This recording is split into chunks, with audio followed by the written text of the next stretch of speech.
प्रणाम भक्तजनों, भक्ति आलोक चैनल में आप सबका हार्दिक स्वागत है। गोवर्धन पूजा की आप सबको हार्दिक शुभकामनाएं। जैसा कि हम सब जानते हैं, दीपावली के बाद हम गोवर्धन पूजा करते हैं। लोग इसे अंकुट के नाम से भी जानते हैं। इस त्योहार का भारतीय लोक जीवन में बहुत महत्व है। इस पर्व में प्रकृति के साथ मानव का सीधा संबंध दिखाई देता है।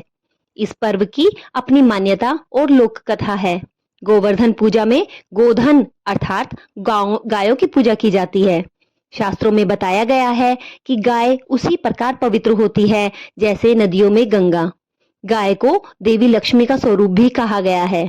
देवी लक्ष्मी जिस प्रकार सुख समृद्धि प्रदान करती है, उसी प्रकार गौ माता भी अपने दूध से स्वास्थ्य रूपी धन प्रदान करती है। इनका बछड़ा खेतों में अनाज उगाता है। ऐसे गौ संपूर्ण मानव जाति के लिए पूजनीय और आदरणीय है। गौ के प्रति श्रद्धा प्रकट करने के लिए ही कार्तिक शुक्ल पक्ष प्रतिपदा के दिन गोवर्धन की पूजा की जाती है और इसके प्रतीक के रूप में गाय की।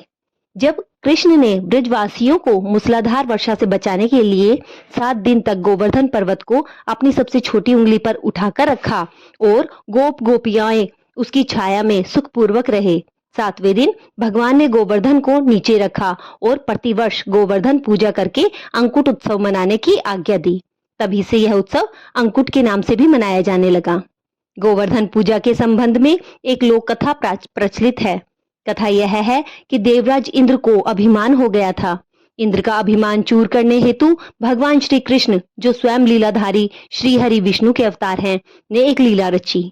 प्रभु की इस लीला में यूं हुआ कि एक दिन उन्होंने देखा कि सभी ब्रजवासी उत्तम पकवान बना रहे हैं और किसी की पूजा में जुटे हुए हैं। श्री कृष्ण ने बड़े भोलेपन से मैया यशोदा से प्रश्न किया, मैया ये आप किसकी पूजा कर रहे हो?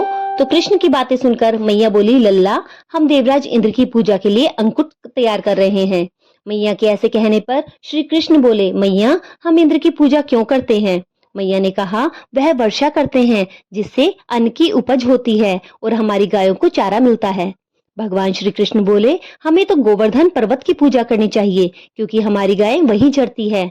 इसी दृष्टि से गोवर्धन पर्वत ही पूजनीय है और इंद्र तो कभी दर्शन भी नहीं देते।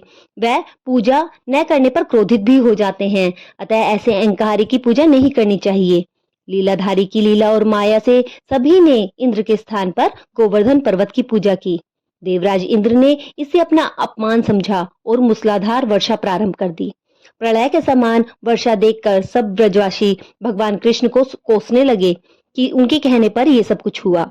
तब मुरलीधर ने मुरली कमर पर डाली और अपनी कनिष्ठा उंगली से पूरा गोवर्धन पर्वत उठा लिया और सभी ब्रजवासियों को उसमें अपने गायों और बछड़ों समेत शरण दी।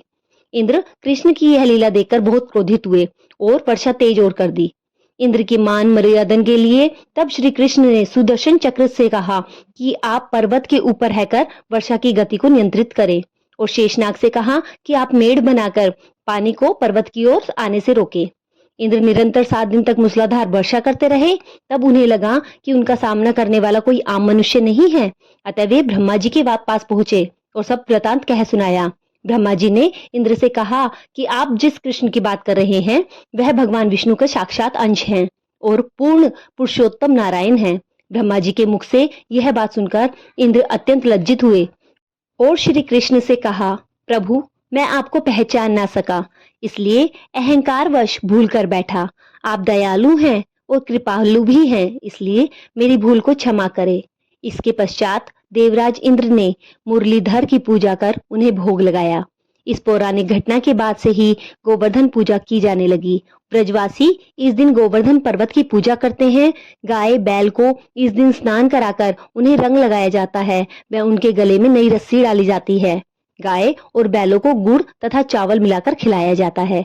बोलिए गोवर्धन महाराज की जय। श्री कृष्ण भगवान की जय। श्री कृष्ण महाराज हमारे ऊपर भी ऐसे ही अपनी कृपा बरसाए रखे। इसी आशा के साथ, इसी उम्मीद के साथ भगवान का आशीर्वाद लेते हुए हम यह वीडियो आज यहीं पर समाप्त करते हैं। आशा है आपको भक्ति आलोक की वीडियोस पसंद आ रही है। चैनल को जरूर सब्सक्राइब करें और वीडियोस को ज्यादा से ज्यादा शेयर कीजिए। आप सबका आशीर्वाद और प्यार ऐसे ही साथ बना रहे। आप सबका बहुत बहुत धन्यवाद।